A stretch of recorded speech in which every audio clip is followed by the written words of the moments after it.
Hello friends, welcome to my YouTube channel. दोस्तों बहुत बहुत स्वागत है आपसे अपनी YouTube channel Pritam Bhojpuri update में।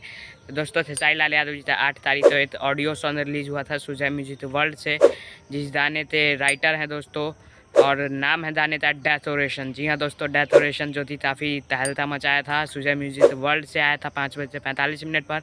कल इसका वीडियो रिलीज़ हो रहा है। जी हाँ दोस्तों, कल इसका वीडियो रिलीज़ हो रहा है, जिस गाने का नाम है डेथोरेशन, जिसे लिखा है कुंदन प्रीत जी ने, रोशन जी ने म्यूजिक दिया और काफ़ी बवाल का गाना है। जी हाँ दोस्तों, टीजर रिलीज़ हो चुका है सुजय म्यूजिक वर्ल्ड पर और टीजर में खेसारी लाल यादव लड़ती थे डेथोरेशन के लिए खूब खर्चे पैसे लुटा रहे हैं।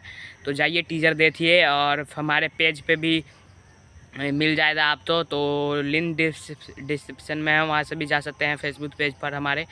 और काफ़ी कमाल का गाना है। जी हाँ दोस्तों, डेथोरेशन कुंदन प्रीत का लिखा हुआ, रोशन सिंह जी का म्यूजिक दिया हुआ, शिल्पी राज खेसारी लाल यादव जी का गाया हुआ। कल सुबह 5:45 पर फुल वीडियो रिलीज़ हो रहा है, तो जरूर देखिए यार, भरपूर प्यार दीजिएगा। और फिर हम आते हैं नए वीडियो के साथ। जय हिंद, जय भारत।